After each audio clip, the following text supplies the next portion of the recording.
What is up? I'm Jared Welch. Aaron Halterman. It is Thursday, March 9th, and this is Bleakers Off. What's up, man? What's up, guys? Looks like the whole gang's here up in the chat. Everybody's having fun. It's a Thursday. It's ready. It's time. Let's do it. I know for the people that just listen to the after, the regular podcasts and aren't attending these live, like a lot of our Dude Nation does. It's always we always start our goal stream time on Blinkers Off. If it's at 1:30, which was today, we start at 1:36 now, and that's always and I think everyone knows that, but it's always funny to see as we're sitting here talking, you and me, the chat just blowing up. Like people wait, like come on. At this point, people I think know that if you show up at 1:30, you're early. You're definitely early. I told everybody on the Dudes You Bet Sports Show we'll be live at 1:38. So usually it's 1:38, only because Facebook makes you go live at 1:38. Yeah. So we're early today. So you've done well. You've done very well. That's the I do have an issue though. Like that's how I like my life operates. Like 1:38, right? That's the deadline. So to me, that's the time I need to make sure that's how I am with everything. Like it's like okay, correct. Like in the morning, say I get the boys around and we're early. I'm like, oh, we got 5 minutes to kill before we need to leave. And the next thing you know, it's been 15 minutes and now we're late. That's what I do. Yes. I hate being early for anything. Well, listen, you're early. You're 2 minutes early. 1:38 was the deadline. So you've done very good. I'm very proud of you. Well, all right. Well, I'm here. My assistant is here somewhere. So we'll find out how long that goes before we get an appearance from him. But for the time being, it's just you, me, and all of us listening to Bleakers Off today. And Halterman, we have from compared to last weekend, a below level Derby prep weekend, just still one of the Tampa Bay Derby. But last weekend, we knew going into it was going to be a big weekend, and it kind of lived up to that. It really did. I mean, Forte's back, did very, very well. You should just pat him on the back. It was a really good first race. So he kind of solidified himself. And then we saw Practical Move run a very good race at Santa Anita and the San Felipe. So those two performances were fantastic. The Gotham definitely produced an exciting race. I don't think you're going to see many Derby horses out of it, but those two races were solid by the winners there. I was very impressed with what we saw. I've got Forte ranked 1. I've got Practical Move ranked 2 after last weekend. Really good races. Well, I mean, I think obviously I put Practical Move 3. I kept the Arabian Night 2. Forte obviously stayed. I've been, I'm like you. I've been ranking Forte number 1 all year. I mean, to me, he couldn't have came back any better. You don't want to see him, too much from him, but you definitely wanted to see him do enough. And to me, it looked like he was just the same Forte as we saw last year. Like he just kind of blew the doors off of him. Never really had to do much. Just kind of showed him the whip, and he was gone. I thought he beat the group like he should, and set himself up for. We talk about this, and we'll talk about it in a second with Tapit Trice and the Tampa Bay Derby.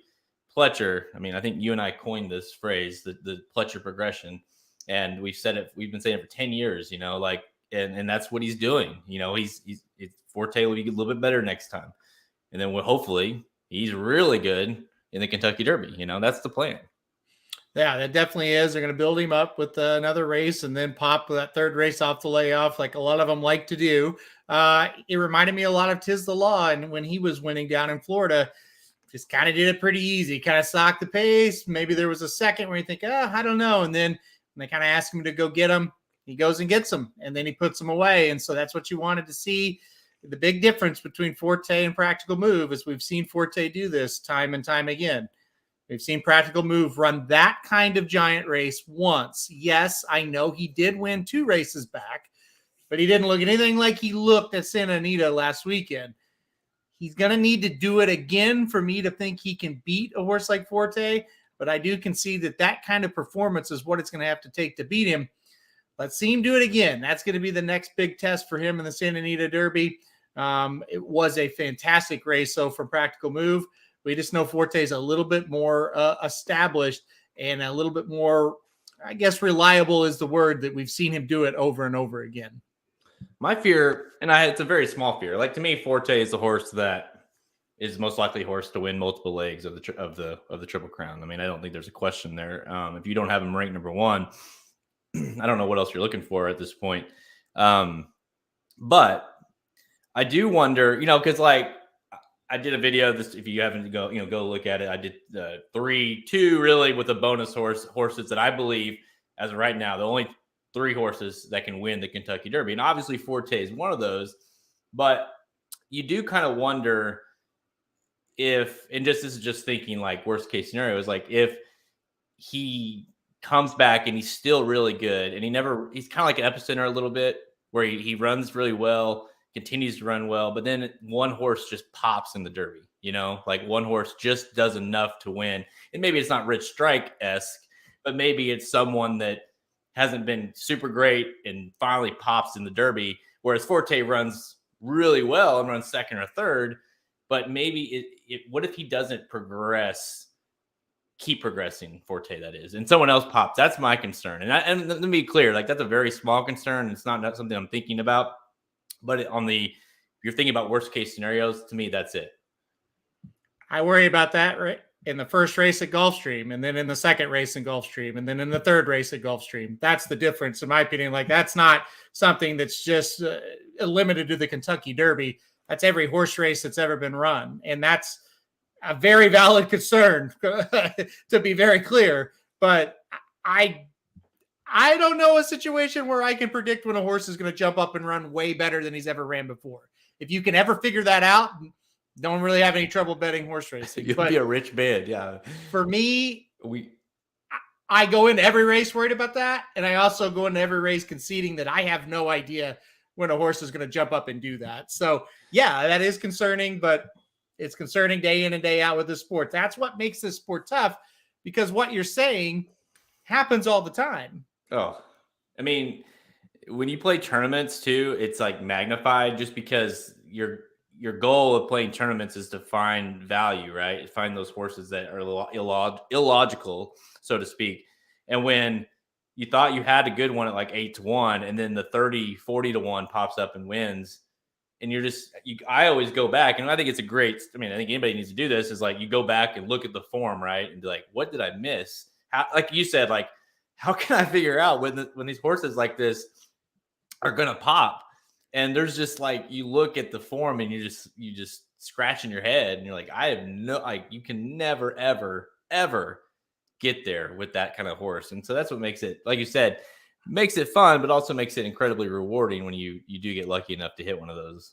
Say you liked Red Route 1 or Reincarnate in the Rebel. How could you have predicted that Confidence Game was going to pop with a race much larger than we had seen out of Confidence Game before? Yeah. Like that's just the first one that comes to mind. It's like, Shoddy owns Red Route 1 and Kelby loved Red Route 1 in that race. And they were right. He dominated the horses that you were worried about going into that race. But he got beat by a horse that just decided, well, I think I'll run a really big race today.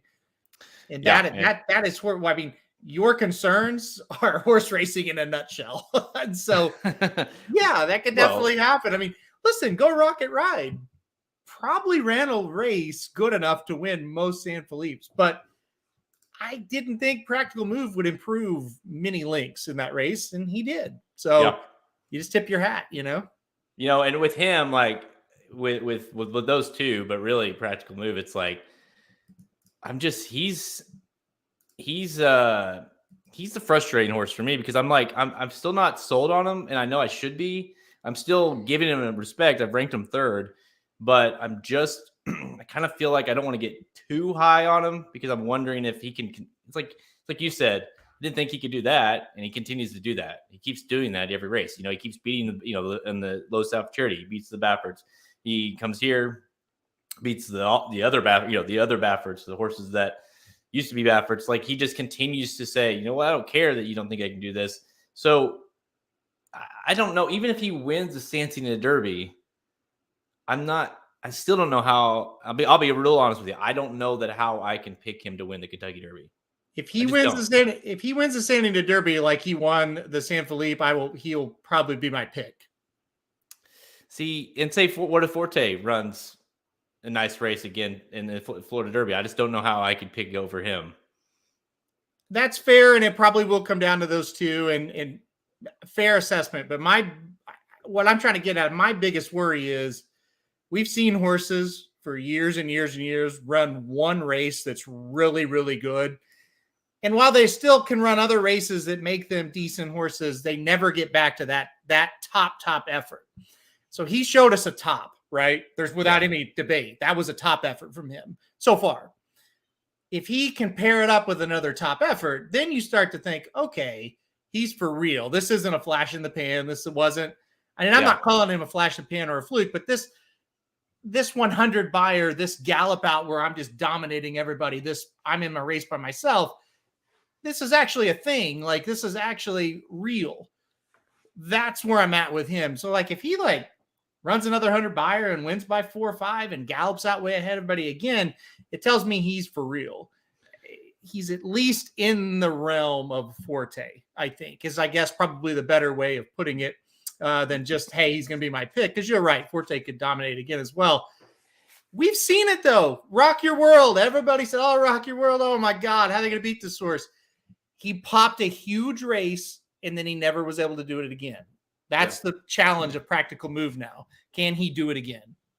Well, I think, and I do think the San Felipe was a pretty solid race in terms of who was in it. But, you look at the Los Alpha Charity, it's like, okay, he beat Carmel Road and Arabian Lion. Okay, we know those horses aren't very good.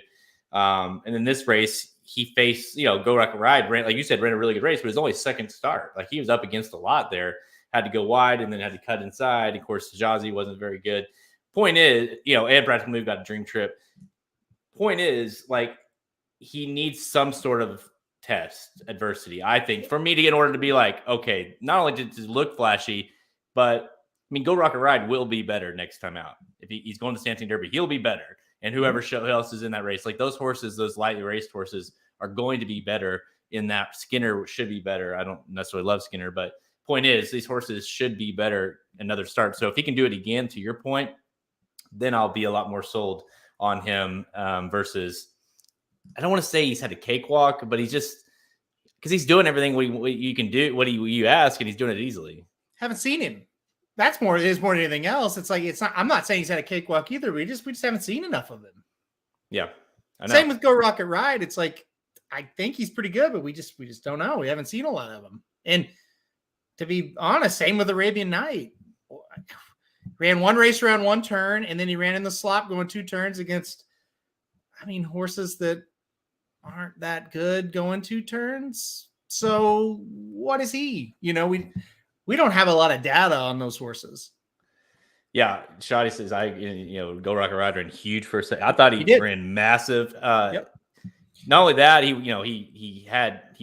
Hijazi was out in front of him, putting pressure on him. Obviously, he had the other Yak Teen on his other side, kind of putting pressure on him. Looked like for a millisecond that, okay, he's not going to fire at all. Mm-hmm. But in reality, I think it was the optics of Hijazi kind of pushing him out further. Then he cut inside, and it was like he kept coming. Granted, no doubt about it, Practical Move had the best performance.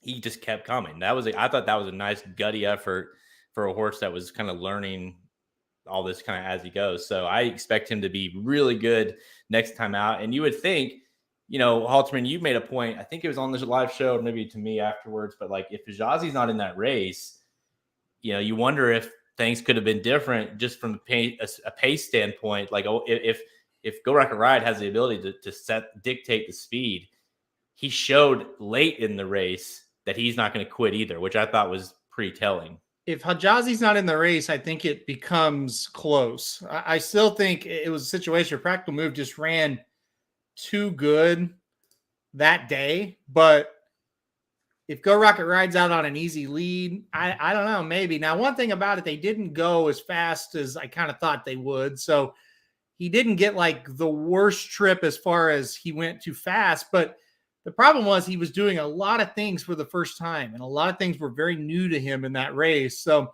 I think he can really move forward off of it. And it's just the thought process of how big of a jump can he make And then can he do it again? I mean, he just seems to be behind the 8 ball from a timing standpoint more than anything else. But a talent situation, he's up there. I mean, I think he's got talent. And I think that's what that race proved more than anything else. This is a talented horse.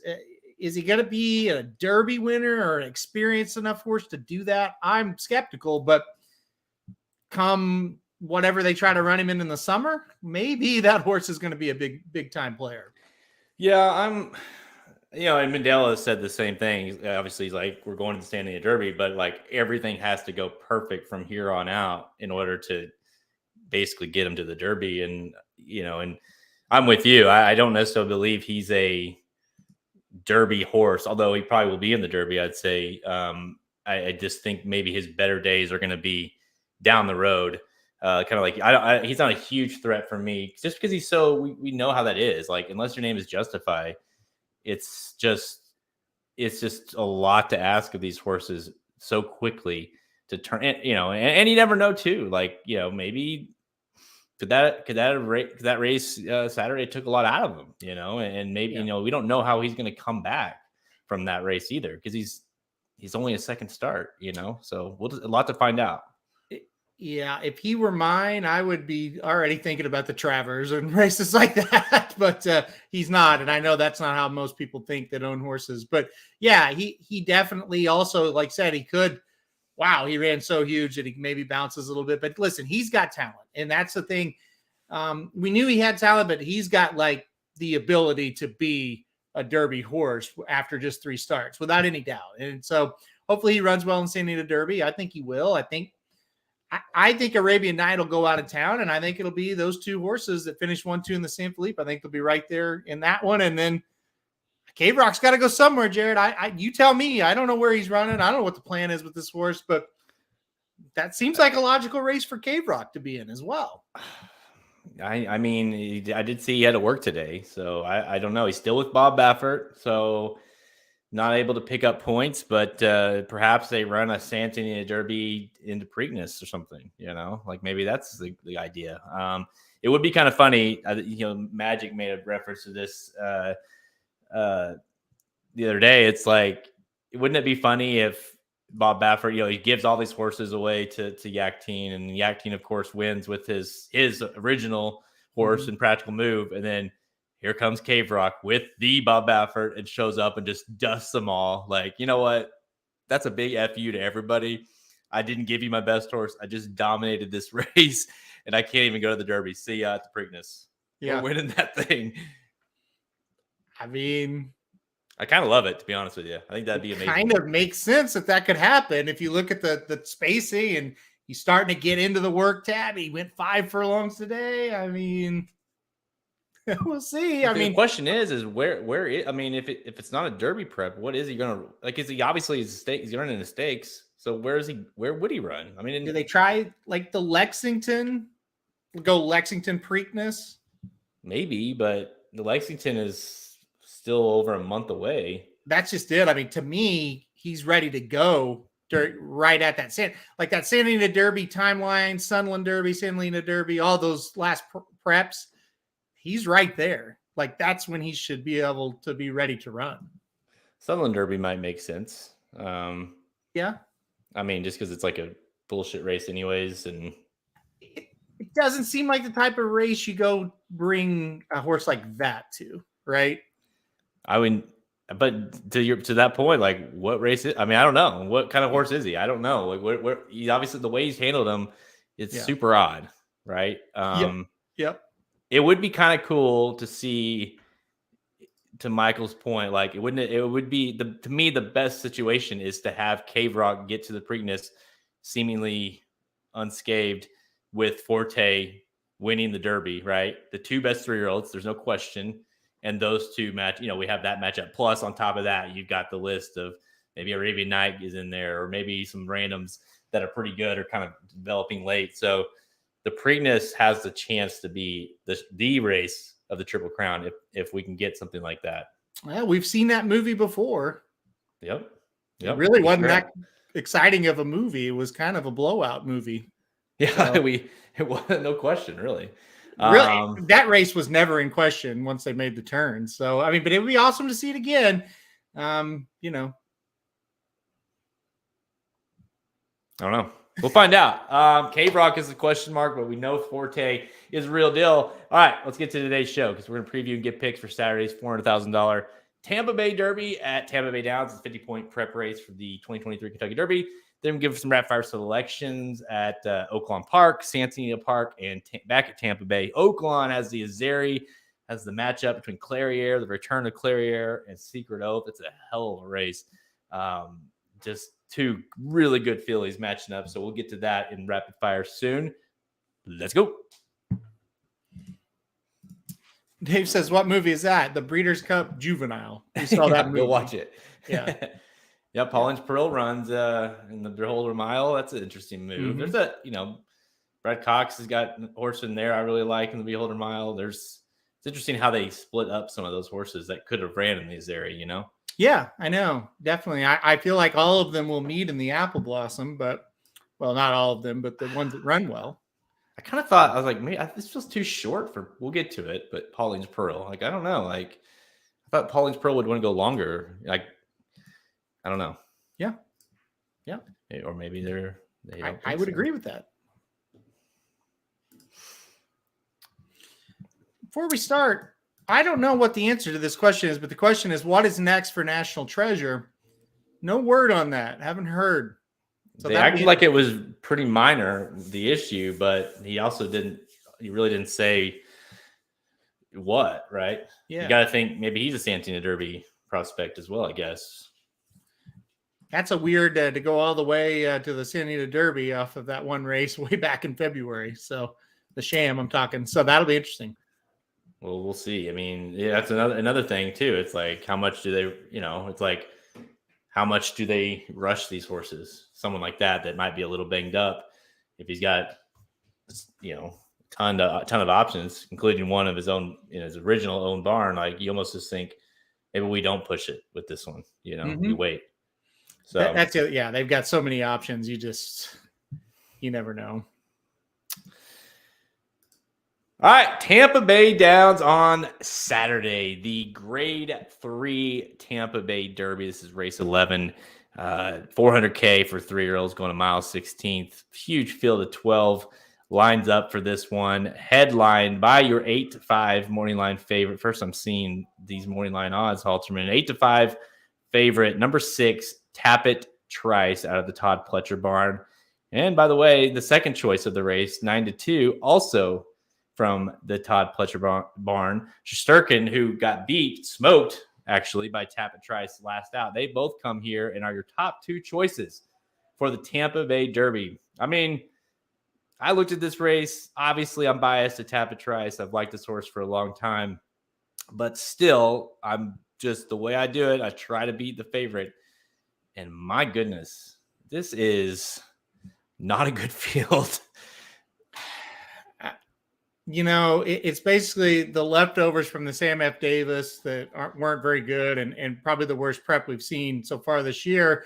And then Tappet Trice and Shesterkin, the 1-2 finishers of that allowance race where we kind of thought it'd be a showdown between those two horses. And God, for my money, I just feel like those two horses, Tappet Trice and Shesterkin, are better than the rest of this group. So let's not forget, Litigate came here and won this race with a 76 buyer. And it's basically the same horses entered back. Let's not forget also that Tappet Trice ran an 87 and a 92 his last two races that he would have dominated, or numbers he would have dominated that race. I look at that. To me, this is the easiest field to handicap because it's like you said, like every race or every horse, it feels like is coming from that Sam F. Davis, and I hated that race. So it's like if they basically have Sam F. Davis in their past performances, I don't want them. I thought a horse like King's Barnes might show up here. I would totally pick him to win this race. Yeah, King's Barnes going to the Louisiana Derby. That sounds like the plan there. Yeah, but and to the point, it's like Tappet Trice I know is better than King's Barnes. So this was a very easy one to handicap. The only interesting thing that I found about this race, the 9 Shesterkin was 4-5 in that allowance race, and Tappa Trice was 6-5. So they obviously thought Shesterkin was better than Tappa Trice, they being the betters, and kind of off their maiden wins, Shesterkin was a little bit more impressive and a little bit faster. Now, that doesn't mean anything because when they face each other, Tappa Trice wins by 8. So if you wanted to try to, hey, I'll stick with Shesterkin because he's going to be the price, I wouldn't totally say, nah, don't do that. But the negative is Irad Ortiz rode this horse twice. He doesn't ride him here, and he's on another horse in this race. That's a terrible sign. So I know. I'll give me Tappa Trice all day long. Honestly, if it's close, I'll be surprised. To me, that was a huge. That was weird, right? If you said Ira Ortiz is going to be at the Tampa Bay Derby, and Shesterkin's going too, you'd say, well, okay, he's riding that horse. That's what he's ridden, and the fact that he's on Classic Legacy and not that horse is interesting. Classic Legacy is getting the most steam out of this race that's not trained by Todd Pletcher, and I mean, obviously, deservingly so. I mean, it's a next best choice past those two. Classic Legacy finished 4th, was 10-1 in the Sam F. Davis, finished 4th, kind of came up late. You have the feeling of if someone's going to be closing, not named Tappa Trice, Classic Legacy seems to be that horse. To me, he's nothing more than like, I think playing this straight Tappa, the Pletchers, 6/9. 69. I mean, how could you go wrong with that bet? And if you want to make it interesting, go 6, not 9 with 3 or something, in case it gets. I just don't know how Tappa Trice, to me, with this field. And to be clear, I do think Tappa Trice is the goods. I think he's that way now. Not really. I think he's continues to get better with each race. With that said, this is just as much about him, the talent I think he has, and how bad the field is, right? It's if there was anyone else in here, I might try to beat Tappa Trice, to be honest. But it's just like, who are you going? He could stop for popcorn in the turn and still hit the board in this race. I feel like I just don't. A lot of these horses Halterman are like. I wouldn't be surprised if a bunch of these horses in this race are running and claiming races at some point this year. Like, it's not a great field. No, and honestly, I don't have a ton of interest in Classic Legacy because Irad's aboard, and I think this horse is going to take money. More money than it should, yeah. More money than he should. This feels like the Mage of the field. Last week we had Mage, and it's like, look, I don't hate Mage, but that horse is crazy taking that kind of money. That kind of feels like Classic Legacy here. He hasn't done enough to warrant being any less than the 6-1 morning line. And if you get on Twitter and you look at all these things, it kind of feels like Classic Legacy is going to be 4 or 5-1. And while I love Irad getting aboard, and obviously I'm not like sitting here saying I hate Classic Legacy. I hate him if he goes to 4 or 5-1. Now, if he floats up from that number, then that's one I would think about using underneath. So for him, it's all about the price. What kind of price are we going to get on him? Listen, my bomb is the number 10 Champion's Dream, fully acknowledging he got beat by 60 last time out, which is bad. Let me give you some advice. Never play a horse that's got a zero buyer the last race. So here's my theory, though. Okay. At least he didn't fire at all. At least he didn't run as hard as he could and get 5th in that race. You can just draw a line through it. It's like, okay, if he can kind of get back to some of his other races, maybe he's sitting there 20-30-1. We'll use him for a bomb in that 2nd and 3rd spot because I mean, I'm with you. Like, I feel like the old 6-9 exact is going to happen, but if you're going to play the try, you got to get somebody involved at a price. I thought the 10 was one. If you drew a line through the last one, maybe he can get up and at least get a piece of it. But I mean, it's dicey after the 6. It really is. If we're going crazy, if you get the 2 horses, I would be interested in just because I liked them prior to the Sam F. Davis, and their respective races in the Holy Bull, that would be the two Saffy Josephs, which kind of round out the field. Prairie Hawk, I think, was my pick in the Sam F. Davis, which is a great pick. Barely beat your horse. Yeah. Last time out. And then the other one, Lord Miles, yeah, he's better than the way he ran in that Holy Bull. I thought he ran pretty well in the Mucho Macho, man. The one thing about it is and that's probably the thing that gives me the most pause is, as you know, Tampa is such a quirky track. Weird things can happen. The horses that haven't ran there. And so if Tapit tries for whatever reason doesn't fire or can't quite, because, to be clear, like in Dennis hates Tapit tries. He runs off the board. Like he definitely doesn't have like a visual, like one second he's in fourth, the next second he's in first by a length. He's a grinder. He's got that real long stride. He just keeps coming. He keeps coming. That's why obviously he looks like he's bred to go forever, and he is. So if for whatever reason that motor he can't get going and this, he can't get his feet underneath him at this track or whatever, then things could get kind of weird. And that's why I like Shesterkin to steal the thing if that were to happen. That's just it. Like if he doesn't fire, sure, he could finish off the board. If he runs his last race, forget it. He's going to run off the board, as in they won't see the second place horse, just like last time out. Like, I don't know what about you watch the last race. What about it makes you think he can't beat these horses? That's where I'm at with that. And I'm not completely sold on him, but I think he can beat like Dreaming of Kona and Mikey Bananas and Groveland. I mean, there's just nothing that gets me real interested to bet besides him. Right. And you kind of alluded to it, and I'll say it. It's like, this feels like it's one of those races that there's not a lot. I mean, I wouldn't say there's not a lot to gain. It's a Derby prep, and you're going to get in the Derby if you win here.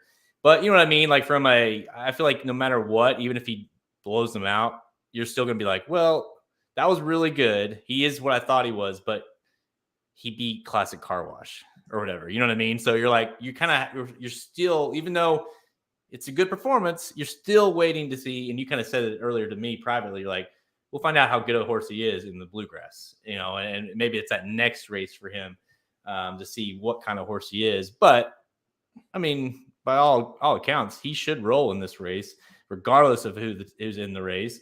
Luis Saez coming in to ride chose to come here versus staying or going to Oaklawn to ride Secret Oath, who makes her return. And in typical Dwayne quote, right? He doesn't like kind of sugarcoat it or say, well, we had to make it. He literally tells what the conversation was about how Luis Saez says he has a Derby mount. He thinks he's going to win the Tampa Bay Derby. So we didn't have him, but good luck getting the mount back if we win on Saturday. Well, yeah, and his quote was, Saez is going to that horse, and it wasn't just the Tampa Bay Derby. He thinks he's got a mount that can win the Kentucky Derby, or at least compete in the Kentucky Derby, and he thinks he's a really nice horse. So read on that what you will, but he did choose Tapit Trice and to go to Tampa over going to ride, Secret Oath at Oaklawn. That seems like a no-brainer to me as well, because I think this is a slam dunk win. And I think Secret Oath, well, we'll talk about that later. I don't know that she's a slam dunk win by any means in the Azeri. I don't even think she's going to win. So she's up against it big time. What are the, I'm curious, because I'm open to hearing you out, Dennis, but like, I know from a buyer standpoint, he's a huge standout in this race. What does he get in time form? Let's look here. He is a huge standout, except for the 9. If the 9 runs that maiden race, which was 7 furlongs at Gulfstream, then the 9 can definitely beat the 6. The rest of them can't. They don't match up numbers wise. Yeah. Tapit Trice ran a 92 buyer that day. He beat Shesterkin. Shesterkin ran an 82 buyer. That's what is interesting. Ran an 82 buyer in the same race you're talking about. So he was still 10 points better than Shesterkin's high buyer last time out. You know what I'm saying? Mm-hmm. So you look at it that way, it doesn't seem like it could be close versus yours where it could be. But all I know is I don't need a lot. Like, sometimes just visually, you can just tell like that horse is just better than the rest of them. And that's kind of what I'm going off here. So, all right, we're both on Tapit Trice, number 6 Tapit Trice. I kind of mentioned it. I'll just get your final thought. Like, what needs to happen? Does anything need to happen? Like, how high are you willing to rank him with a win here?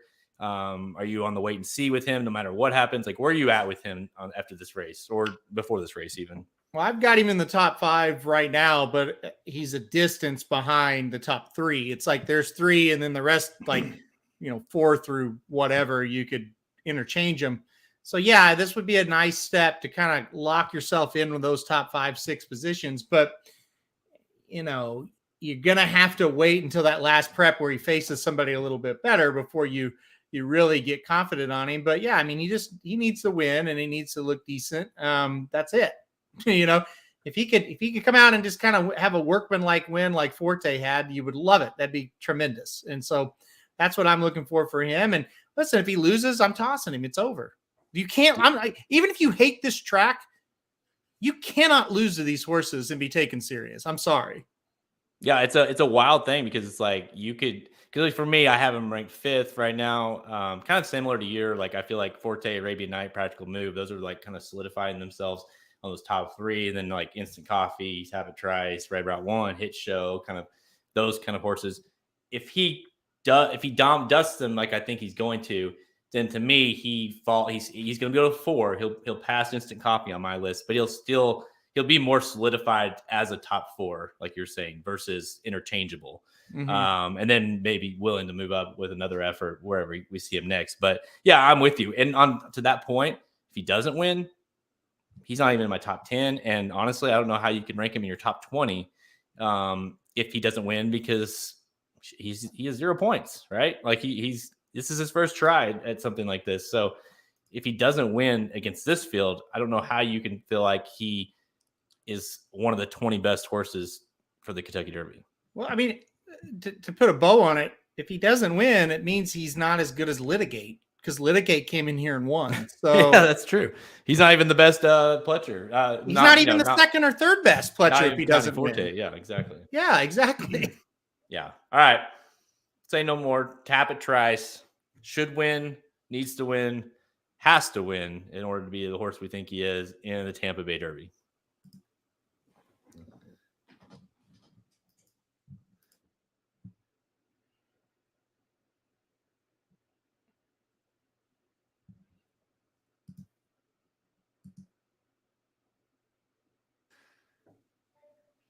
Something about blinkers off just brings Cooper's on the toilet. I don't know. Oh, there you go. It's like clockwork. He hears his dad talking about horse racing. He goes to the bathroom. Wouldn't be blinkers off with him here. No, without right about that situation. Uh-oh. I heard that. Yeah, I heard the sound, and I don't know what it was, but I'm a little worried. It was the toilet lid slamming. So I don't know. Borrow time, folks. Borrow time. Brown note.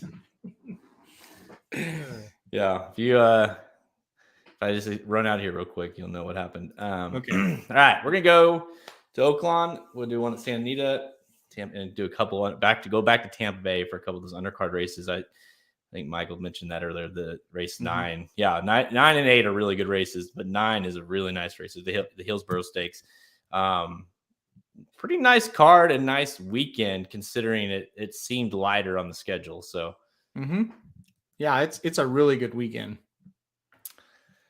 All right, time for rapid fire. Let's go. We're gonna go to Oaklawn to kick things off here. Oh, this is the doozy. This might be, this really might be the race of the weekend. Race 9, the Azeri Stakes, Grade 2, $350K for fillies and mares, 4-year-olds and up, going 1 1/16 miles. We kind of alluded to this race earlier with the idea of Luis Saez leaving and not riding Secret Oath here. You're coming back off the bench, 5-2. Clariere, the other horse coming off the bench here, 6-5. Those two, obviously, last time we saw them in the Breeders' Cup Distaff, Clariere did everything but win that day.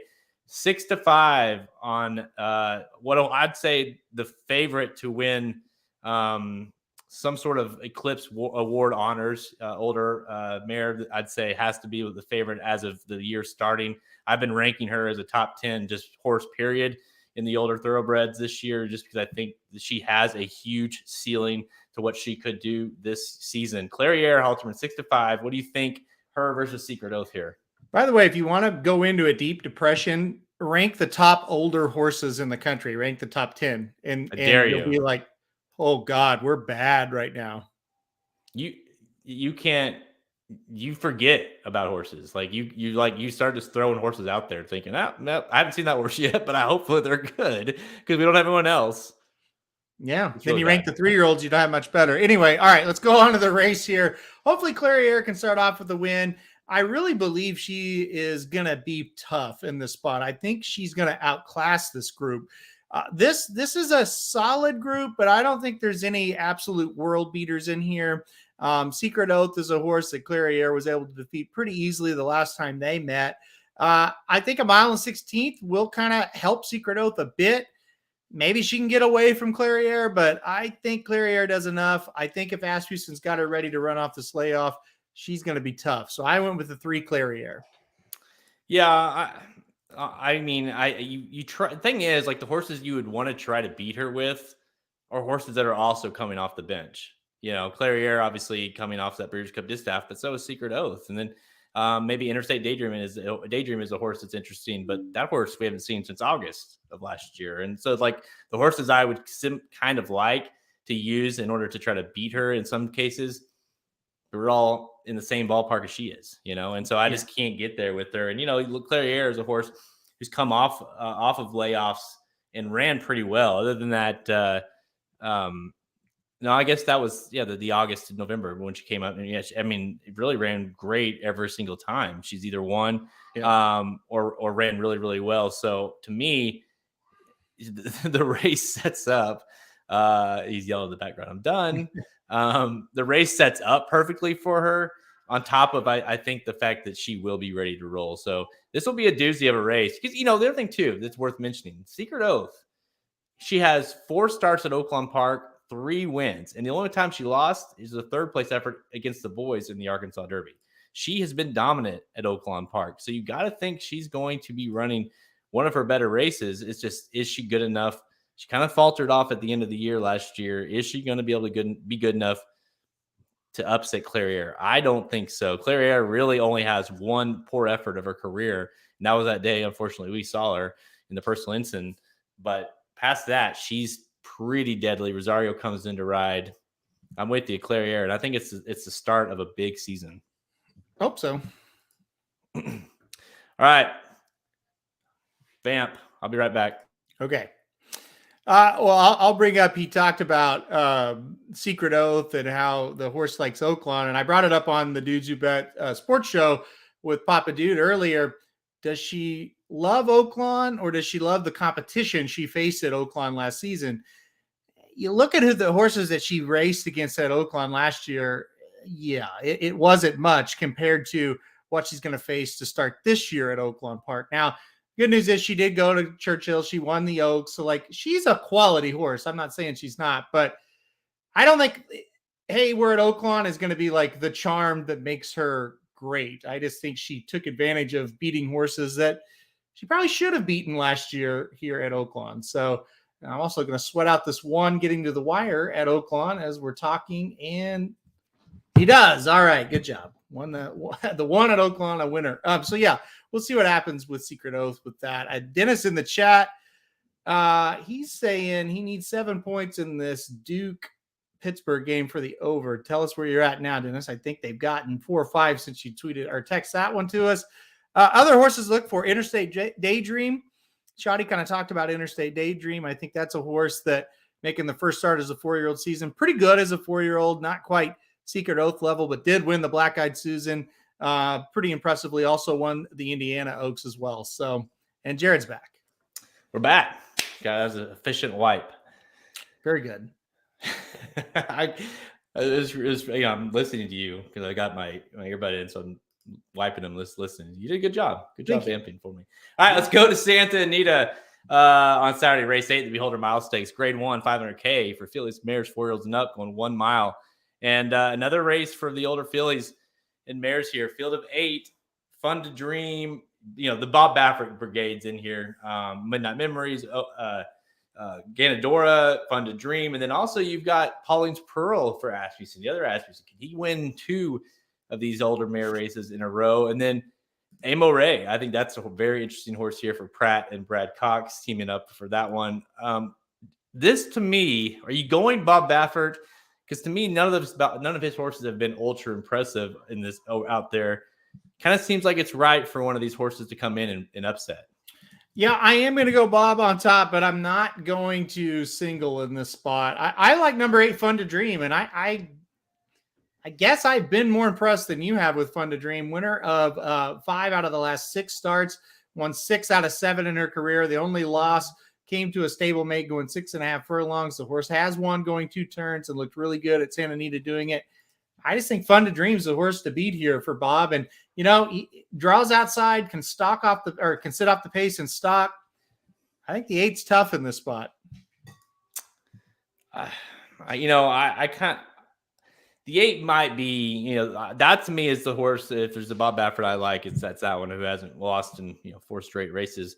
Ganadora is interesting just from a pace standpoint, but I think I'm kind of off of that wagon. Listen, I went with Amo Ray for Brad Cox coming in here, getting Pratt aboard. These guys hit for almost 40% when they team up, and that's like a large sample size when they team up. They just really, really good. And listen, he could have kept this horse back at Oaklawn, but bringing the horse out here, and really, it's a $500,000 race. It's a grade 1. Kind of makes you think this is his best horse that he thinks can win. He probably thought, who can I win with out there? Feels like it's Amo Ray. This is a horse coming in off of 2 straight wins. Who's looked, as you can attest to, the Baycoa looked really, really nice, I thought, that day. Seems like is getting better with each start with Brad Cox. Training well. Like I said, gets Pratt. I think this horse will be very dangerous, kind of running late in this race. So I like number 5, Amo Ray. Hard to argue with not the class. What am I trying to say? With the form, the recent form. She's been fantastic. Well, listen, I mean, I think it's between her and, to me, I like her and your 8, Fun to Dream. The Pauline's Pearl obviously is interesting, but coming in off that Houston Ladies Classic, you got to think Asmussen's thinking maybe I can split them up and win both of them.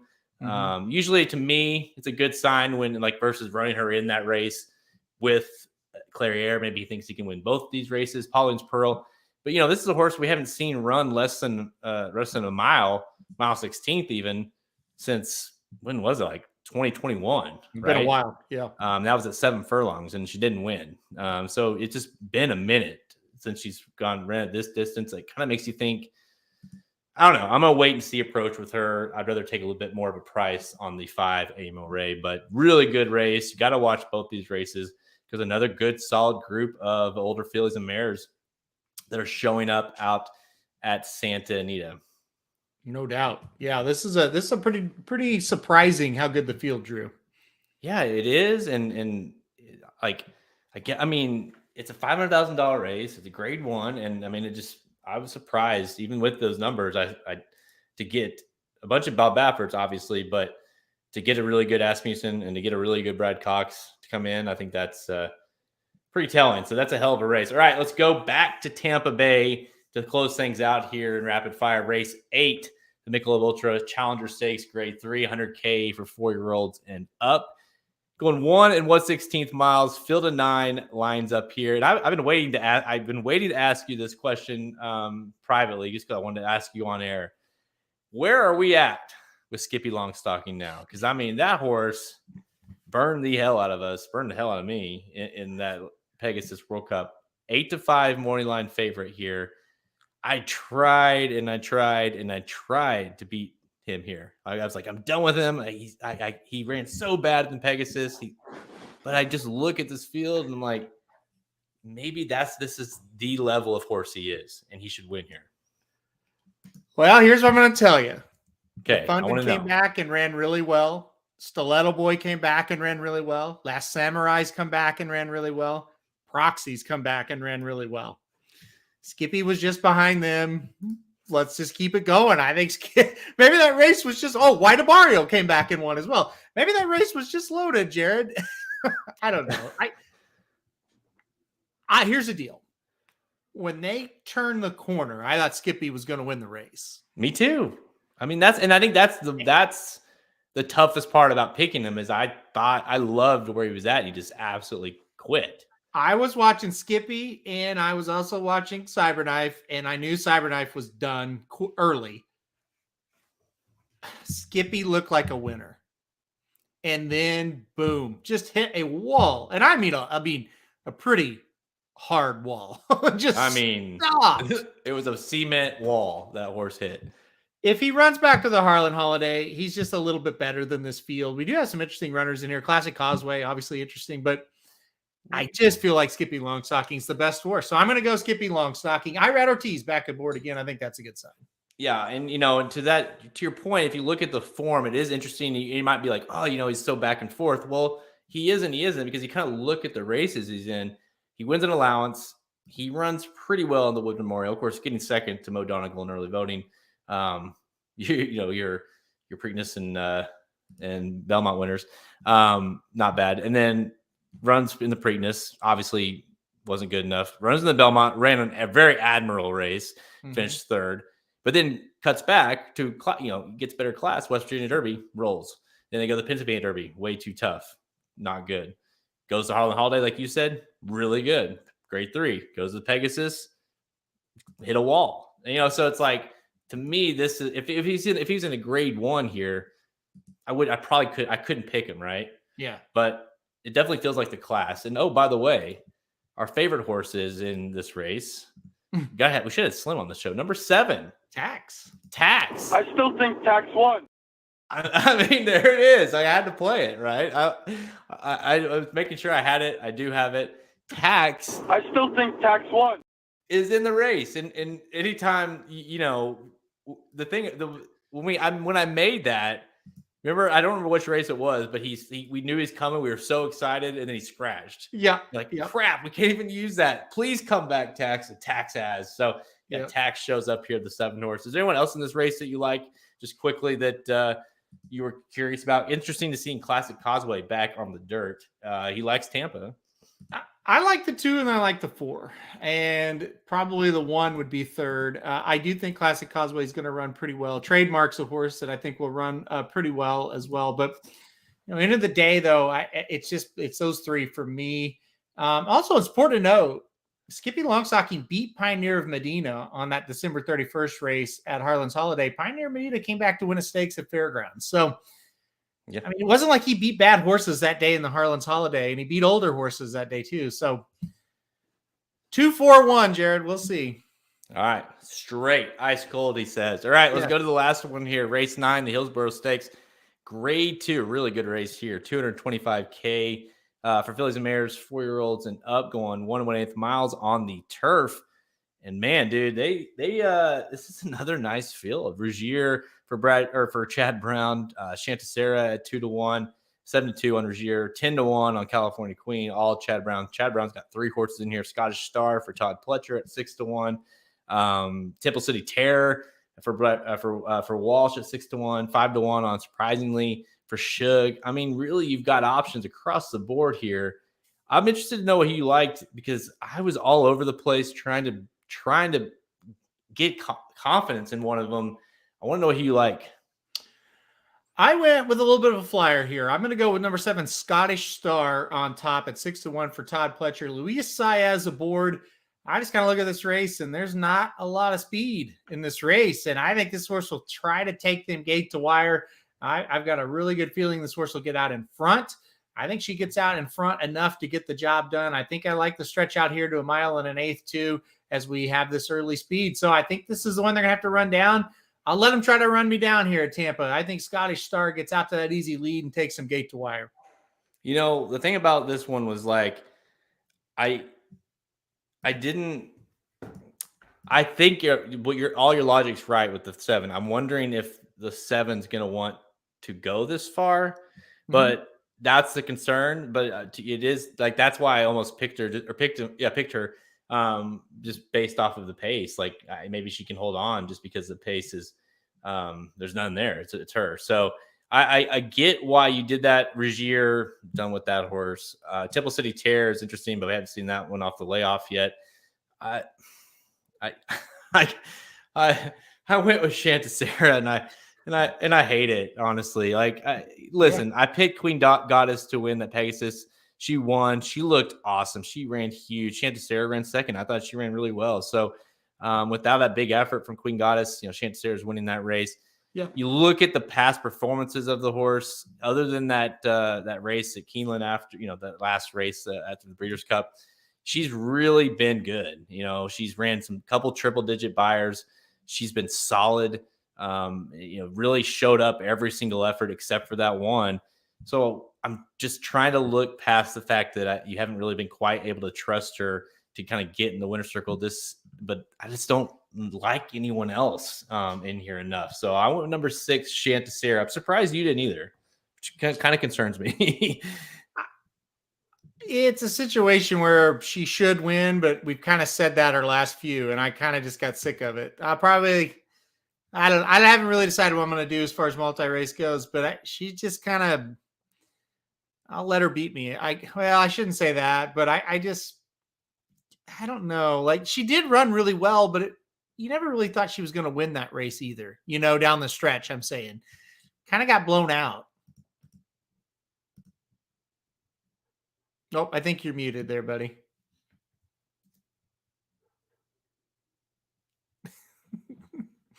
You do that. So There you do you that? No, I didn't do it. Hear me? Yeah, barely. It's like your audio's off or something. Weird. Your microphone. Hang on. Oh, you're kind of back. I know what happened. Okay. There you go. There you go. Is that better? Yep, perfect. Yeah, I think what happened was I tried to. Yeah, I know. Every time.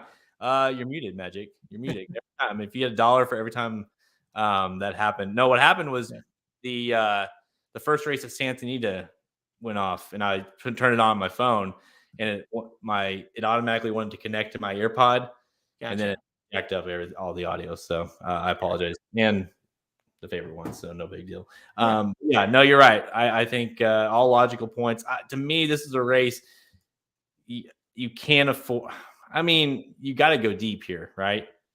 There's plenty of options because I liked a lot of them. I think your horse could win. I think Chanticera could win. I think Temple City Terror could win. Surprisingly, I didn't think it was awful. You got to take a stand, but with options with able to go short in the Tampa Bay Derby, and I think able to go short in the race prior, you might need to go deeper here. Yeah, I think you kind of said it. Your race setup will kind of give you a chance to go, or your structure setup, I should say, will kind of give you a chance to go a little bit deeper here than maybe you could have. So probably that's the right decision. Yeah. All right. I got number 6, Chanticera, and Halterman's on the outside with number 7, Scottish Star. Listen, we got to give some kind. And I'm listening every once in a while. Like, this is by far the best My Little Helper's ever been. You wouldn't even known he was here other than my wiping incident. Right. So very well done, Cooper. Good job, Coop. He's done. Well, see, now you're going to ruin it. Gosh. Damn. That's like when a dog is laying over in a corner, sound asleep, and it's real hyper, and then you go pet it, and then you expect it to be quiet for another 15 minutes. Give it a second. I'll have underwear being thrown in my head. Exactly. You had to do it. You just wouldn't get off the air, tell him it. Jeez. Part of me wants to see what happens. I'm not gonna lie. So. But no, yeah, we got to get out of here, and we got to go pick up his brother.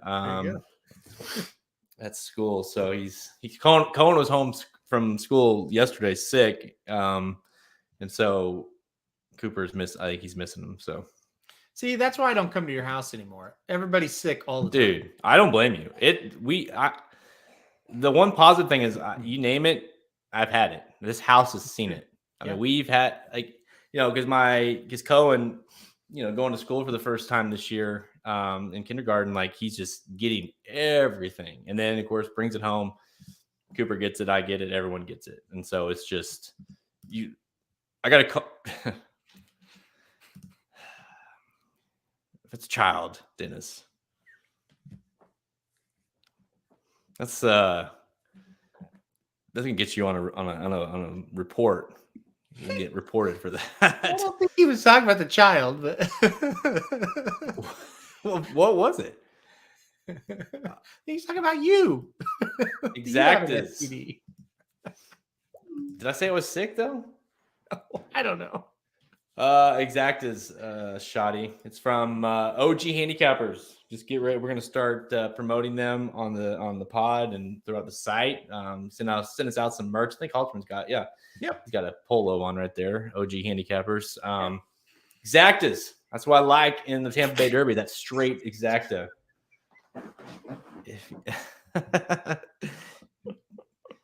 Sometimes, Dennis, you just need not to say anything. Okay. Yeah, I think it is time to go though. Yeah. That was here's the thing. I live in a house of 2 children and me. So it's like my mind's not going there. And all you degenerates, that's where your minds are going. So shame on you. That's what I have to say to Davey and to Dennis. And I'll throw Shoddy in there. Yeah, throw Shoddy. Really, yeah. She doesn't really say it. She just kind of encourages it. And you especially. I didn't do nothing. All right, guys, that's all the time we have. Check us out at racedudes.com for our free picks and our premium selections on our products page. Make sure you click that Get Race Dudes premium button at the menu at racedudes.com to learn more. We're on Twitter at racedudes_dudes, Instagram and Facebook. You can find all episodes of Blinkers Off by visiting our podcast page, Apple Podcasts, Spotify, Google Podcasts, Amazon, all the places you listen. We are on there, including the Magic Mike Show, who will be up here in about an hour and a half. They are doing the Tampa Bay Downs Saturday late pick 5. So if you want more analysis of that late pick 5 here at Tampa Bay, make sure you stick around and listen to that. Couple other things. Make sure you keep an eye out of our Twitter for our appearances with the guys, Halterman and Samich so far. I'm hoping, fingers crossed, I'm cool enough to get invited, been on some VSiN analysis. Samich is out in Vegas doing the NHC, so good luck to him for that. But he's out there. He was live on the show yesterday. Halterman was on live the other day. So make sure you tune in to our Twitter. Follow us at Twitter at racing_dudes. And you can also subscribe to our premium subscription on Twitter, so you can get you can find out what the spicy content we want to send out, that we just, the stuff that I jokingly aside, that I'll text Halterman and like, hey, can I send this? And he's like, no, you can't tweet that. I'm like, come on. He's like, no, you can't. Now I won't even ask. That's what the beauty of this is. I won't even ask. It's probably we need to root for Tampa Trice to lose. unless you're shoddy and you just go on and tell everyone about what we said in the premium. Yeah, don't do that. But if Tampa Trice loses, it will be worth the subscription for sure. Yeah, it's like $10 a month. You'd be well. I'll give you $20, $30 worth easily. Yes. 3 months worth. Yeah. If Tampa Trice loses, so that will be funny.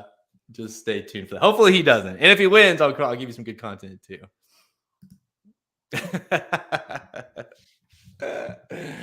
Oh, that's nice. I always love the chat features of that's good, Hero. Blinkers Off. This is why you need to tune in to our Blinkers Off live. Go to racingdudes.com or search for us on YouTube. You'll see all our videos.